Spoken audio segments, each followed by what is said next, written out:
Alors moi, la première chose à laquelle j'ai pensé quand Bruno m'a donné le thème, même pas peur, c'était à mon arrivée à Marseille, en fait, qui s'est faite sur un combo gagnant et simultané, un licenciement économique et la rencontre du père de ma fille. En fait, très vite, à ce moment-là, j'étais à Paris. J'avais un CDI qui m'attendait, pour lequel je m'étais battue en plus bec et ongles. Mais très vite, j'ai senti que quelque chose était en train de se passer et qu'il fallait que j'aille faire le point. Alors là, je suis partie 10 jours faire de la méditation en Thaïlande. Je vous le conseille vivement. C'était ambiance interdiction de parler pendant 10 jours. Je jeûne, je médite 8 heures par jour. Effet machine à laver garantie. Franchement, ça marche à tous les coups. Et je suis rentrée. Et en fait, finalement, j'ai refusé mon CDI. Et très vite, on s'est dit avec Arthur, qui lui était en reconversion professionnelle à La Rochelle, pour passer de agent hygiène et sécurité dans l'industrie à moniteur de voile. Donc à peu près rien à voir. Très vite, on s'est accordé sur une ville, Marseille. Pourquoi Marseille? Moi, parce que c'est une ville qui m'a toujours prise aux tripes, et aussi c'est une ville où j'ai des racines. Et lui, parce qu'après un tour du monde, Arthur en a parlé, et une reconversion professionnelle dans la voile, franchement, ville parfaite, c'est pas mal. Et puis à ce moment-là, on s'est donné 10 jours. On s'est dit, bon, bah, on va bien voir si cette ville, elle veut bien de nous. Et on s'est donné 10 jours pour y aller. Et alors on l'a fait, donc on est parti 10 jours, on avait un Airbnb, 3 contacts, on est parti. Bon, Arthur a trouvé du boulot en 24 heures. Ça commençait plutôt pas mal, on s'est dit bon, la ville, elle a l'air bien. Et puis moi j'avais une mini-mission à mon actif et puis 3 contacts. J'avais pas du tout envie d'un poste classique, mais je trouvais que Marseille c'était quand même une ville, enfin un très très beau terrain de jeu. Je savais pas trop comment le prendre. Et c'est là où en fait j'ai fait une rencontre décisive et très inspirante. Parce qu'en fait, l'histoire de Marseille Solutions, comme beaucoup d'histoires d'entrepreneurs, ça a commencé avec une bonne bouteille de rosé sur une terrasse ensoleillée, puisque effectivement à Marseille, il y a 300 jours de soleil par an. Donc ça n'a pas loupé. Et je me souviens encore, en fait, on était avec donc Tariq et Jérôme, qui sont aussi les autres cofondateurs de Marseille Solutions. Et on se racontait les unes absurdes et scandaleuses des médias sur Marseille. Marseille brûle, Marseille et ses putains de pauvres, et c'est véridique. Hein. Des drones pour pacifier la cité. Enfin, voilà, on se les racontait et à un moment, on s'est pris à rêver. On s'est dit, et si Marseille faisait la une des journaux pour ses solutions? Et si on faisait passer Marseille de ville à problème à capitale des solutions? Et on s'est imaginé qu'un jour, il y aurait un journal qui pourrait titrer sur, par exemple, Marseille, la révolution verte, 100% des déchets recyclés en 2018. Bon, évidemment, c'est un exemple pris complètement au hasard. Et puis voilà, bon, on a un peu rigolé, voilà, forcément. Sauf que ensuite, concrètement, on s'est vraiment lancé dans l'aventure. Alors comment on a fait? On s'est lancé dans une enquête un peu en mode détective, problème-solution. Et on est parti à la rencontre des acteurs. Associations, entreprises, collectivités, peu importe. Et à chaque fois, on leur posait la question, c'est quoi les problèmes de cette ville, même si on les connaissait un peu, les solutions qu'on pourrait imaginer, c'est quoi les freins. Alors évidemment, on s'est pris à la Marseillaise mais vous êtes qui? Il y a qui derrière Marseille Solutions? C'est quoi? C'était un peu Marseille Solutions, vous êtes qui derrière? Désolé, derrière, en fait, il n'y a personne. Parce qu'on était personne, qu'on était des néo-marseillais fraîchement arrivés et qu'on connaissait vraiment personne.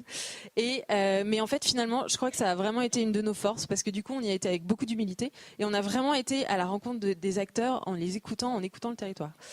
Et très vite, il y a un thème qui est arrivé. C'est le thème de l'emploi. Et c'est en fait la rencontre de ces acteurs, c'était pour nous un moyen d'identifier les rebelles constructifs avec qui on allait pouvoir monter les premières solutions. Et du coup, c'est comme ça que ça a commencé. La première solution qu'on a montée, enfin non, c'est pas la première, mais en tout cas c'est celle que j'ai choisi de vous raconter. Elle s'appelle Des étoiles et des femmes. Le problème qu'on avait identifié, en fait, c'est juste un enjeu socio-économique, c'est que sur le métier de cuisinier, il y a très peu de femmes en fait. Il y a que 20% de femmes sur ce métier-là. Une opportunité sociale qu'on avait aussi identifiée, c'est que la cuisine à Marseille, et notamment dans les quartiers difficiles, c'est le meilleur vecteur d'intégration sociale. Toutes les assos de quartier travaillent avec l'atelier culinaire. On s'est dit, il y a peut-être quelque chose à imaginer autour de ça. Et ce qu'on a monté, c'est une formation qui s'appelle Des étoiles et des femmes. En fait, c'est très simple. C'est une formation CAP au métier de cuisinier pour des femmes issues des quartiers. En fait, notre idée, c'était que dans toutes ces associations, il y avait forcément des talents cachés et que c'était aussi pour ça qu'on utilisait la cuisine comme un outil d'intégration. Et du coup, on a vraiment ratissé. On a été voir toutes les associations pour parler de ce projet. Et c'est pour ça qu'on a eu vraiment beaucoup de candidatures. On était super contents. Et ce qu'on disait, et en fait le principe de cette formation, c'est qu'on l'a montée en lien avec des chefs reconnus. Donc il y a l'Intercontinental, le Sofitel, le Pullman, enfin voilà, ils ont tous plongé dans la piscine, on était contents. Et en fait cette formation c'est aussi un package parce que forcément si on parle de femmes avec des difficultés d'insertion professionnelle, ça veut aussi dire problème de mobilité, donc on a donné la possibilité de passer le permis, les problèmes de garde d'enfants, donc ça aussi on a facilité l'accès, et puis du coaching aussi en développement personnel, parce que franchement être face à des chefs étoilés toute la journée, il faut quand même moi j'aurais pas envie de le faire, donc là-dessus on a aussi mis le paquet. Et voilà, cette solution, on en est fiers parce que franchement, l'impact sur les femmes, il est assez incroyable.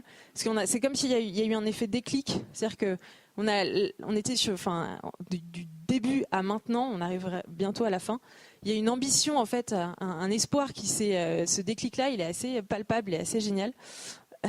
Elles vont presque nous dire qu'elles vont monter un concurrent du petit Nice. Enfin, je veux dire, on est rendu à des niveaux, c'est assez marrant. Mais la révélation, ça a été surtout au niveau des chefs. C'est-à-dire qu'au dernier comité de pilotage des étoiles et des femmes, il y a Dominique Fréard, le chef du Sofitel Vieux-Port, qui nous dit j'aurais vraiment jamais participé à un projet comme ça il y a 10 ans. Mais bon, là, je l'ai fait. Mais alors, vraiment, c'est incroyable. Avec son enthousiasme et sa motivation, elle a fait changer mes équipes. C'est génial, quoi. Du coup, voilà, il y a aussi des effets des deux côtés qui sont assez sympas. Cette solution, on l'aime bien aussi parce que, en fait, elle est en train d'essaimer. Là, ils sont en train de la monter à Montpellier, et qu'ils sont en train aussi de la monter à l'échelle nationale, parce que le porteur du projet, c'est la Table de Cana et c'est un réseau national. Donc Marseille, capitale des solutions. Bon, on commence. Et voilà, ce que Marseille Solutions a fait là-dedans, ce qu'on fait nous, c'est le quoi. C'est quoi la bonne solution ? Le avec qui. Donc vraiment. On y a été avec notre bâton de pèlerin pour aller mobiliser les chefs. C'était pas facile, il fallait qu'il y en ait un qui plonge. C'est l'Intercontinental qui a plongé le premier. Et après, c'était bon, mais franchement, c'était pas facile.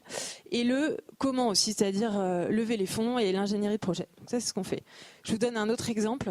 Il y en a un autre d'ailleurs, parce que Laurence en a parlé. C'est Simplon, c'est aussi un projet qu'on a accéléré, qui est porté par l'École centrale Marseille. Et puis un dernier exemple. Ce projet s'appelle Adopte une boîte. Le problème qu'on avait identifié, c'est 50% des entreprises qui meurent à 5 ans. L'hypothèse qu'on a posée, c'est qu'une entreprise qui meurt à 5 ans, c'est peut-être une entreprise qui n'avait pas le bon environnement. Et qu'en fait, un environnement fertile, ça peut faire la différence. Et du coup, on a monté une solution qui est en fait hyper simple et qui coûte rien. Ça s'appelle Adopte une boîte. Le principe, c'est que des jeunes pousses puissent être hébergés chez des entrepreneurs aguerris, des entreprises du territoire, des PME, et que du coup ils puissent bénéficier tout simplement d'un local, enfin d'un bureau, du coach, enfin d'un dirigeant qui va les coacher, et également de fonctions support. Et puis voilà. Un exemple, c'est Jean-Luc Chauvin, qui est le président de l'UPE13, qui est aussi un serial entrepreneur et dirigeant d'Otim Immobilier, une agence immobilière, qui a lui adopté Destination sur mesure, qui est en fait une agence de voyage de e-commerce. Résultat, ils veulent plus partir, Destination sur mesure, bon, ça. Mais aussi, ils pensent à développer du business ensemble. Les salariés de Team Immobilier, à force de voir à la photocopieuse les voyages proposés, ils sont partis en voyage avec Destination sur mesure. Et voilà. Et du coup, ça a eu vraiment aussi pour eux un effet accélérateur, parce que comme ils le disent très bien, c'est-à-dire qu'une fois qu'on a son siège chez Team Immobilier, les clients et tout le monde vous regarde un peu autrement, parce que c'est quand même un super label. Et en fait, sur cette solution-là, la seule chose sur laquelle on a parié, c'est l'humain. Et c'est vraiment juste le fait de se dire que les entrepreneurs, ils ont envie de transmettre en fait. Parce que c'est pas rien d'être un entrepreneur, et que quand on a fait cette aventure-là, on a envie de transmettre à d'autres. Voilà, donc Marseille Solutions, aujourd'hui, c'est 16 solutions accélérées, une centaine de bénéficiaires et un réseau de 1000 contacts qualifiés. Ce réseau-là, en fait, il grandit au fur et à mesure des rencontres inspirantes. Donc voilà, là je vous ai fait un peu la version officielle Marseille Solutions.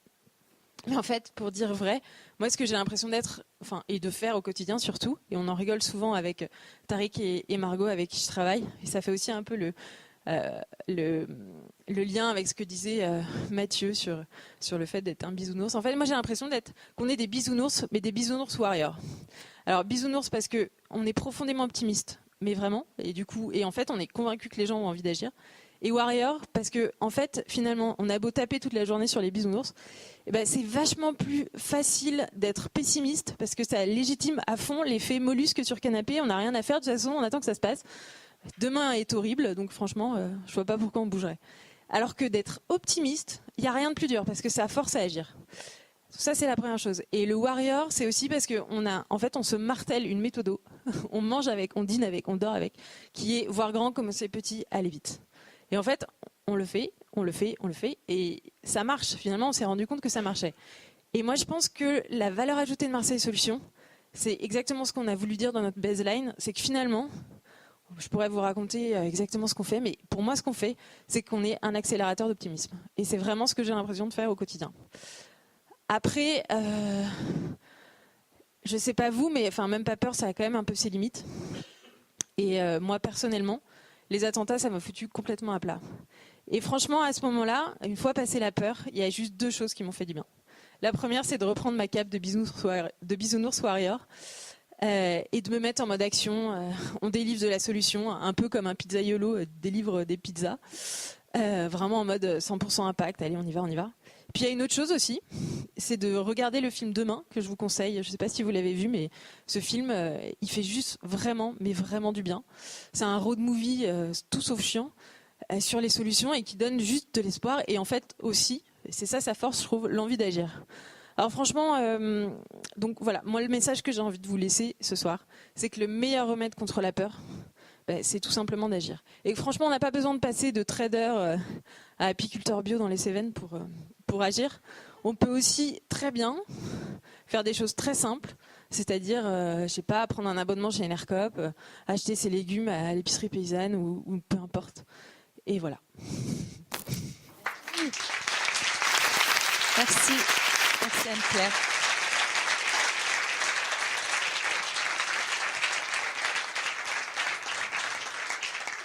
Merci Anne-Claire. Alors Anne-Claire, comme pour les autres intervenants, Laurence, Arthur, Mathieu, je m'éloigne pour pas faire trop de bruit, vous retrouverez tout ce qu'ils vous ont dit, tous les liens, toutes les infos sur leur bio, leur vie, sur le site de Tribe évidemment. Les vidéos seront rapidement mises en ligne, les photos et leur bio.